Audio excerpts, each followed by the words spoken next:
प्यारे साहित्य प्रेमियों, राग दरबारी उपन्यास के इस भाग को प्रारंभ करने से पूर्व एक जानकारी साझा करना चाहता हूँ कि श्रीलाल शुक्ल जी के इस उपन्यास की रिकॉर्डिंग, इसकी सीरीज जो एक एक करके आ रही है, बहुतों को बहुत अच्छी लग रही है,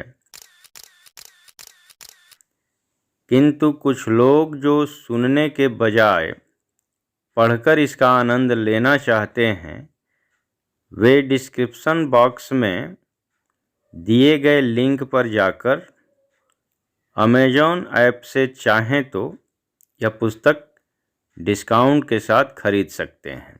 बहुत बहुत धन्यवाद। राग दरबारी भाग 20।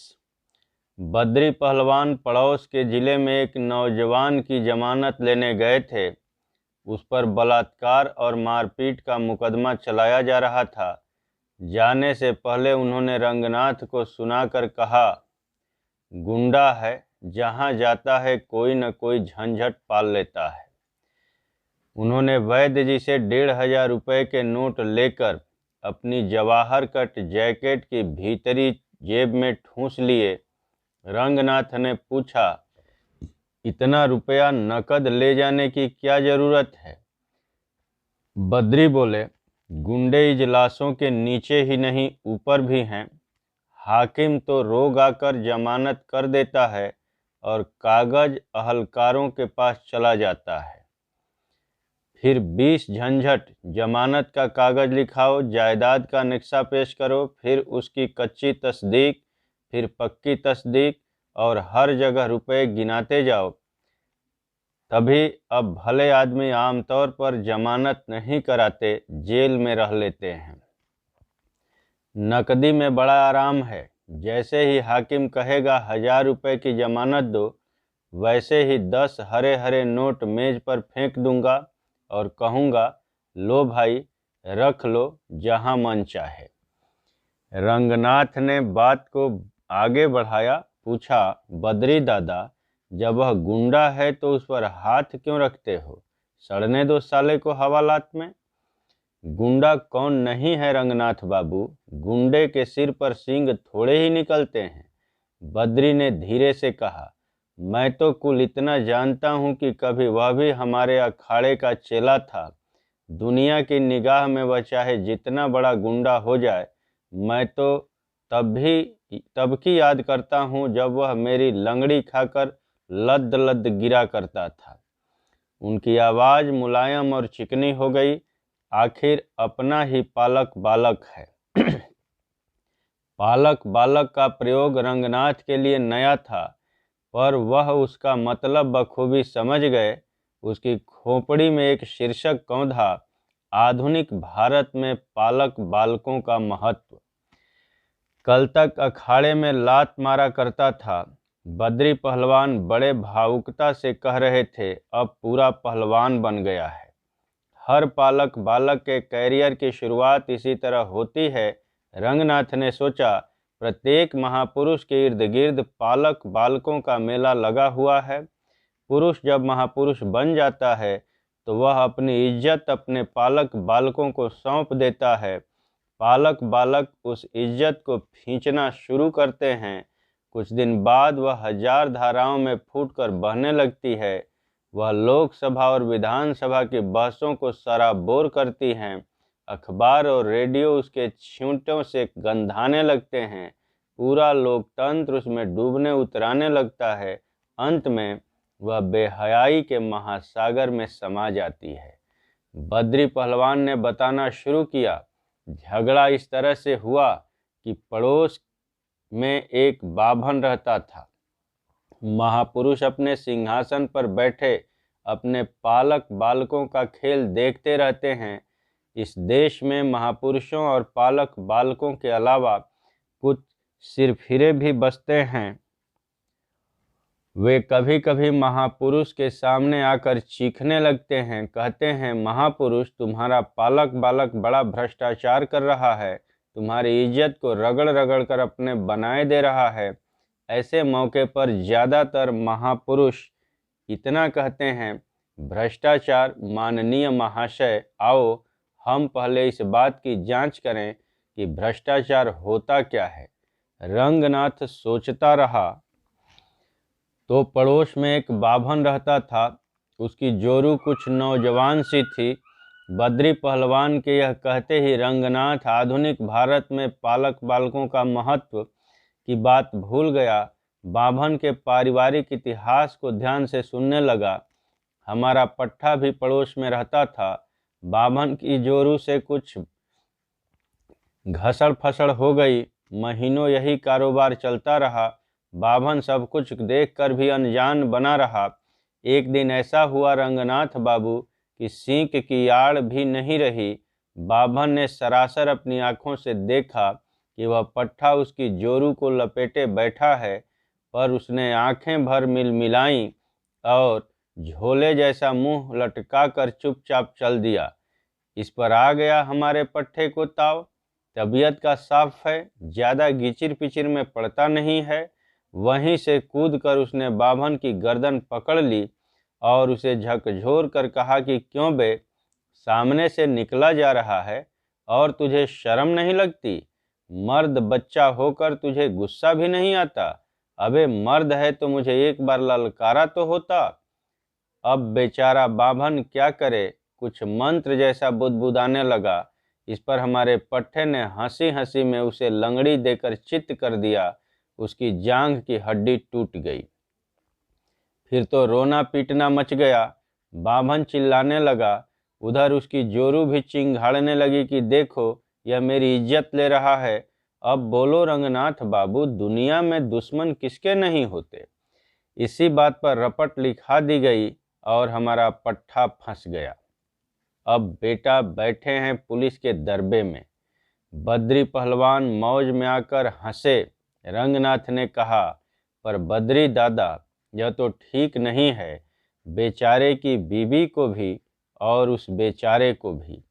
वे हंसते रहे। बोले, रंगनाथ बाबू, चाहे कहो चाहे न कहो, यही सच है। अपनी जोरू को जो काबू में न रख पाया, वह उम्र भर बेचारा ही रहेगा। उसके ऊपर कहाँ तक रोओगे? फिकिर तो हमें अपने पट्ठे की है। हंसी मसखरी में ही हवालात तक पहुंच गया। बद्री पहलवान के बाहर चले जाने के कारण रंगनाथ आज छत पर अकेला ही रह गया था। इन दिनों जाड़ा अपनी तेजी पर था और उसकी आनंद लेने की नीयत से बद्री ने अपने चारपाई कमरे के बाहर बारामदे में डलवा ली थी। रंगनाथ कमरे के अंदर सोता था। रात के लगभग 11 बजे थे। उसे नींद नहीं आ रही थी। चारपाई के पास लकड़ी के बक्से पर एक बैटरी वाला रेडियो था। लकड़ी के बक्से में कॉलेज के लिए कई किताबें आई थी। किताबें प्रिंसिपल के घर में और बक्स मरम्मत के बाद वैद्य जी के घर में आ गया था। रेडियो भी कॉलेज का था, जो रंगनाथ के यहाँ आ जाने के बाद वैद्य जी के घर पर मंगा लिया गया था। उसके आते ही रुपन बाबू वाला करिश्मा, जिसे कान में लगाकर स्थानीय रेडियो स्टेशन के हालचाल लिए जा सकते थे, अनावश्यक हो गया था। रेडियो को रात के कुछ घंटों को छोड़कर हर समय, चाहे कोई कमरे में हो या न हो, बेतकल्लुफी से बजने दिया जाता था। इस समय रेडियो पर शास्त्रीय संगीत का एक प्रोग्राम अपनी आखिरी मंजिल पर पहुंच रहा था। दंगे की नौबत आ गई थी। वायलिन और तबले वाले एक दूसरे पर 200 मील की घंटे की रफ्तार से टूट रहे थे। लगता था उनकी मोटरें टकरा कर चूर चूर होने ही वाली हैं। हाहाकार मचा था। अचानक वायलिन वादक ने बड़े जोर से एक किर्र की आवाज़ निकाली, जो बर्छी की तरह रंगनाथ के कलेजे में घुस गई। तब तक तबले का एक धड़ाका हुआ। वह संगीत नाटक अकादमी तक की नींव हिला देने के लिए काफ़ी था। उसने उछलकर रेडियो की ओर देखा कि कहीं वह टूटकर बिखर तो नहीं गया है, पर वह अपनी जगह पर कैसा बिया ब्लांका की तरह अड़ी खड़ा था और संगीत जगत के घमासान जंग की आवाज़ों को पूर्वत प्रसारित कर रहा था। अब वायलिन वाला दुम दबाने लगा था और तबले वाला जोश और जिद्द के साथ हमलावर होने लगा था। रंगनाथ ने थकान की एक सांस ली और रेडियो बंद कर दिया। अंधेरा, जाड़े की रात अपने पूरे ऐश्वर्य से प्रकट हुई। ऐसे मौके पर आदमी को ईश्वर के होने में भले ही विश्वास न हो, भूतों के बारे में विश्वास होने लगता है। रंगनाथ को एकदम से डर तो नहीं, पर कुछ अजीब सा लगा। जो ईमानदारी से पूछा जाए तो डर का ही दूसरा नाम था। पर डर अपने पूरे तीखेपन से हावी नहीं हो सका, क्योंकि उसी समय उसने रूपन बाबू के बारे में सोचना शुरू कर दिया। और रूपन बाबू के याद आते ही उसे बेला नाम की लड़की याद आई, जिसे रंगनाथ ने कभी देखा न था, पर उसने सुन रखा था कि रूपन बाबू ने उसे एक प्रेम पत्र लिखा है।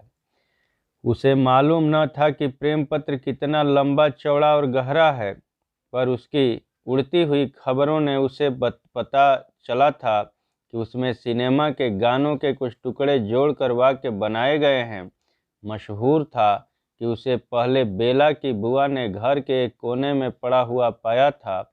उसने उसे बाद में गयादीन के सामने पढ़ाया था।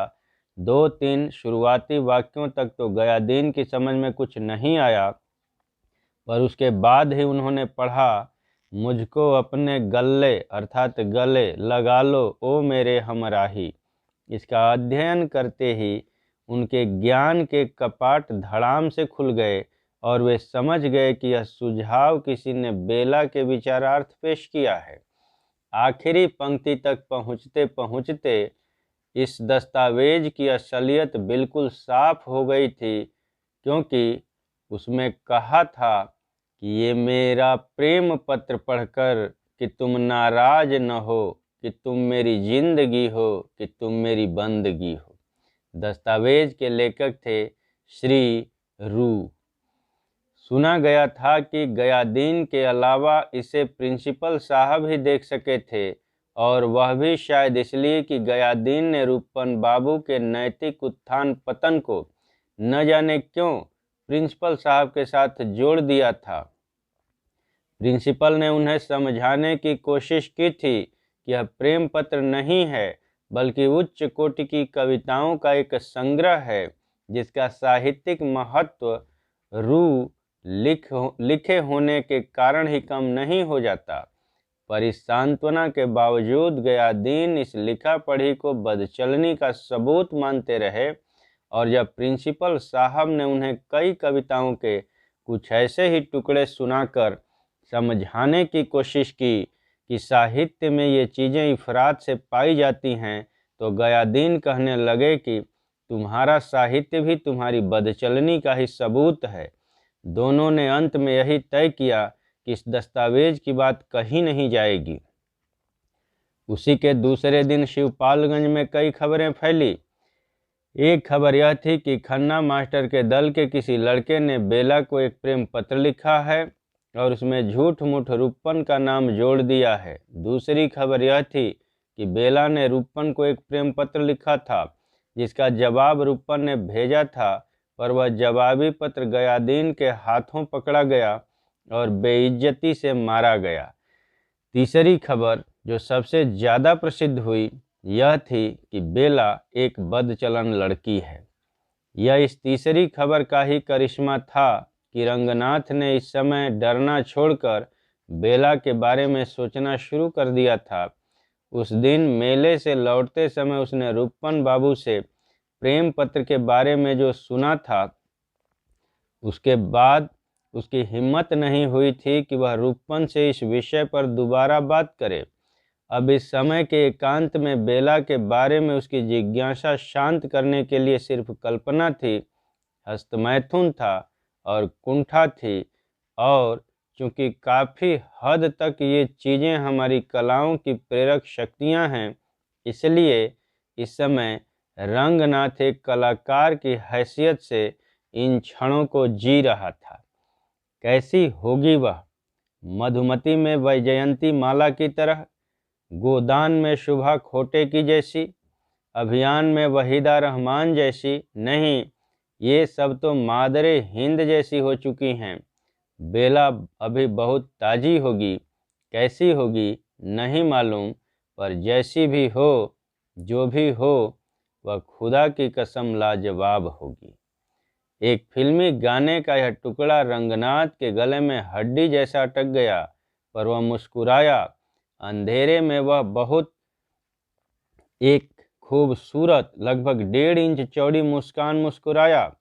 बेला के बारे में उसने बहुत सोचा, इतना सोचा कि हर नाप और वजन के सैकड़ों स्तन और नितंब उसके दिमाग में उभरने और अस्त होने लगे।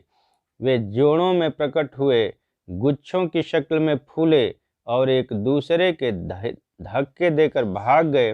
रंगनाथ ने बहुत चाहा कि इनमें से एक भारी लड़की की तस्वीर निकल आए, पर ऐसा हो न सका। उसकी कल्पना ने एक बार तो लड़की के पूरे धड़ को पकड़ लिया, पर उसे कुछ न हुआ। उन्होंने उसका चेहरा गैर हाजिर बना रहा। कुछ देर में उसके दिमाग में कुछ छूटे फूटे हुए स्तनों के गोल दायरे भर रह गए। अंत में एक बार तनकर फिर देह को ढीला करके वह रजाई के अंदर ऊँघ गया। दूसरी रात को रंगनाथ जब छत पर अकेला लेटा तो उसे बेला की याद नहीं आई। उसे वैद्य जी का गुस्सा में तपता हुआ वीर्यमान चेहरा याद आया। दिन में सनीचर और कालिका प्रसाद के प्रयासों से बनाए गए कोऑपरेटिव फार्म का उद्घाटन हुआ था। उद्घाटन के लिए आए हुए अफसरों से वैद्य जी ने अपने कोऑपरेटिव यूनियन के गबन का जिक्र करते हुए उस प्रस्ताव का भी हवाला दिया था, जिसके द्वारा सरकार से मांग की गई थी कि वह गबन की रकम अनुदान के रूप में कोऑपरेटिव यूनियन को दे दे। वैद्य जी ने ठंडे सुरों में समझाया था कि अगर सरकार ऐसा नहीं करती तो उसे यह निष्कर्ष निकलेगा कि सरकारी अधिकारी सहकारिता के आंदोलन को आगे नहीं बढ़ाना चाहते। यह अफसर निश्चय ही डेल कार्नेगी की किताबें पढ़कर आया होगा, तभी वह वैद्य जी की हर बात पर कहता रहा, आप ठीक कहते हैं, किंतु इस जुमले को उसने 7 बार दोहराया। जब उसने 8वीं बार मुंह खोलकर कुछ आवाज़ निकाली तो उससे आपको अनुदान मिलेगा जैसा सुरीला संगीत नहीं निकला, बल्कि फिर वही पुराना जुमला नमूदार हुआ, आप ठीक कहते हैं, किंतु। सुनते ही वैद्य जी दुर्वासा का क्रोध, हिटलर की तानाशाही और जवाहरलाल नेहरू की झुंझलाहट को एक में मिलाकर उस अफसर पर बिगड़ पड़े। आप लोग देश का उद्धार इसी प्रकार करेंगे? यह किंतु परंतु तथापि यह सब क्या है श्रीमान? इन नपुंसकों की भाषा है। अकर्मण्य व्यक्ति इसी प्रकार अपने आप को और देश को वंचित करते हैं। आपका निर्णय स्पष्ट होना चाहिए, किंतु परंतु थुह। इसके बाद वैद्य जी ने देश की दुर्दशा पर एक व्याख्यान दे डाला। व्याख्यान दे चुकने के बाद वे एकदम से शांत नहीं हुए, थोड़ी देर भुनभुनाते रहे। अफसर भी विनम्रता के बावजूद भुनभुनाता रहा। फिर दूसरे लोग भी भुनभुनाने लगे। सनीचर का जलसा पहले ही खत्म हो चुका था, इसलिए इस भुनभुनाहट ने उसकी सफलता पर कोई असर नहीं डाला, पर अंत में बोलबाला भुनभुनाहट का ही रहा। इस तरह की भुनभुनाहट शहर में रहते हुए उसने हर समय हर जगह सुनी थी। वह जानता था कि हमारा देश भुनभुनाने वालों का देश है। दफ्तरों और दुकानों में, कल कारखानों में, पार्कों और होटलों में, अखबारों में, कहानियों और अकहानियों में चारों तरफ लोग भुनभुना रहे हैं। यही हमारी युग चेतना है और इसे वह अच्छी तरह से जानता था। यहाँ गांव में भी उसने यही भुनभुनाहट सुनी थी। किसान अमला अहलकारों के खिलाफ भुनभुनाते थे। अहलकार अपने को जनता से अलग करके पहले जनता के खिलाफ भुनभुनाते थे और फिर दूसरी सांस में अपने को सरकार से अलग करके सरकार के खिलाफ भुनभुनाते थे। लगभग सभी किसी न किसी तकलीफ में थे और कोई भी तकलीफ की जड़ में नहीं जाता था। तकलीफ का जो भी तात्कालिक कारण हाथ लगे उसे पकड़कर भुनभुनाना शुरू कर देता था। वैद्य जी की यही विशेषता थी कि वे भुनभुनाते नहीं थे। आज उन्होंने भुनभुना कर रंगनाथ का दिल तोड़ दिया था। उसे आशा थी कि वे गरजेंगे और उसके बाद बरसेंगे, पर वे पहले तो गरजे, बाद में भुनभुना कर बैठ गए थे। और यह तब हुआ था जबकि अफसर ने दुम हिलाने और भुनभुनाने का काम साथ साथ निभाकर उन्हें इशारा दिया था कि कोऑपरेटिव यूनियन के हिसाब का स्पेशल ऑडिट कराना जरूरी होगा। यह गरजने वालों का नहीं, भुनभुनाने वालों का देश है, उसने सोचा। रात के सन्नाटे को तोड़ती हुई एक फूहड़ आवाज ने रंगनाथ के कान पर तमाचा सा मारा। कुशहर प्रसाद अपने दरवाजे पर बैठे बैठे किसी को गाली देने लगे थे। भुनभुनाने वालों के वयोवृद्ध नेता, पर वे रो नहीं रहे थे। इससे जाहिर था कि गालियां छोटे पहलवान के लिए नहीं हैं, वे किसी और के लिए हैं। किसके लिए हैं यह जानना मुश्किल था, क्योंकि कुशहर जब छोटे को न देकर किसी और को गाली देते थे तो इसका कोई मतलब नहीं होता था, वह सिर्फ एक भावात्मक स्थिति भर थी। वैसे ही जैसे जंगल में मोर नाचता है, उद्घाटन के मौके पर नेता बोलता है। आवाजें, सिर्फ आवाजें। कुशहर प्रसाद रह रहकर गरजते हैं और चुप हो जाते हैं। गांव के दूसरे छोर पर एक कुत्ता भौंकता है, फिर अचानक कें करता हुआ दिमाग के सामने एक ऐसे कुत्ते की तस्वीर खींच देता है जिसकी दुम पिछली टांगों के बीच में है, मुंह छाती पर तिरछा होकर हिलक रहा है और दाएं से किसी की लाठी खाकर वह टेढ़ा मेढ़ा चलने लगा है। कुछ और कुत्ते भौंकते हैं। रामाधीन भीखम खेड़वी के दरवाजे की ओर से किसी नौजवान की तीखी और मिमियाती हुई आवाज आती है। गौर से सुनने पर उसके अंदर से नौटंकी का एक चौबोला निकलता है। तेरी बातों से जाहिर मुझे यह हुआ, इश्क तेरा रहा किसी कंगाल से। वह बार बार इसी लाइन को दोहराता है। गाते गाते उसका गला रूंधने और लड़खड़ाने लगता है। हर ठर्रे का असर यह ठर्रे का असर हो सकता है, और यह भी हो सकता है कि वह अपनी माशूका को इस दुर्भाग्य पर कि उसे पहले किसी एक कंगाल से इश्क करना पड़ा, आंसू बहाने लगा हो। गांव के 4-5 फरलांग नीचे गली से निकलते हैं। गांव के 4-5 लफंगे नीचे गली से निकलते हैं।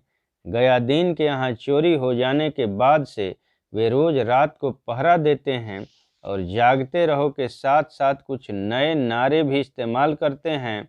वे आवाज़ें लगाते हैं, जागते रहो, एक चवन्नी चांदी की, जय बोल महात्मा गांधी की। नारा सभी नारों की तरह खोखला और निकम्मा है, क्योंकि चवन्नी की जगह अब 25 पैसे चलते हैं। चवन्नी खत्म हो चुकी है, चांदी खत्म हो चुकी है, महात्मा गांधी खत्म हो चुके हैं। वे बिना समझे बुझे, बिना हिचके हुए नारे लगाते रहते हैं। कहीं एक रेलगाड़ी जा रही है, इंजन की सीटी की धुंधली आवाज़ थोड़ी देर के लिए उन ऊंचे नीचे स्वरों को कुछ पीछे धकेल देती है।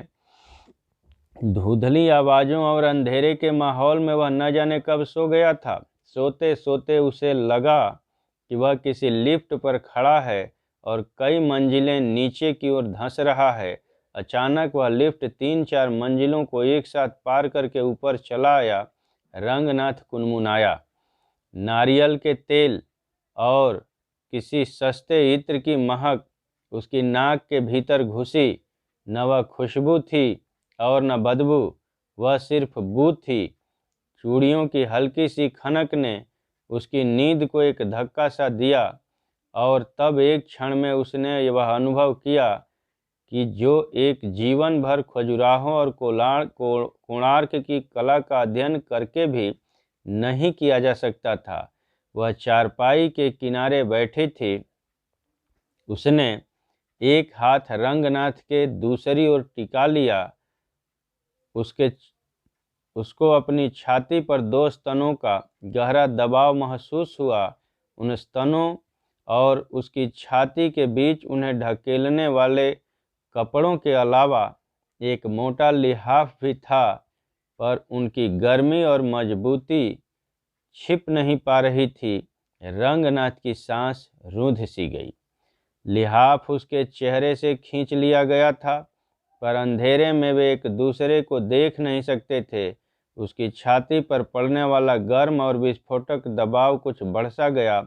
उसी वक्त उसके गाल पर एक चिकना रेशमी गाल आकर टिक गया। एक गहरी खींची हुई सिसकी ने कहा, हाय, सो गए? रंगनाथ की नींद उड़ गई। उसने अपना सिर हिलाया। उसके मुंह से अस्वाभाविक तौर से निकला, कौन कौन है? एक क्षण के लिए उसकी छाती पर टिके हुए स्तनों के अंदर की धड़कन जैसे बंद हो गई। फिर अचानक वह उछलकर चारपाई से दूर खड़ी हो गई। दबे गले से उसने कहा, हाय मेरी मैया। अपनी माँ का आदर करना बहुत अच्छी बात है, पर ये शब्द इस समय सिर्फ घबराहट प्रकट करने के मतलब से कहे गए थे।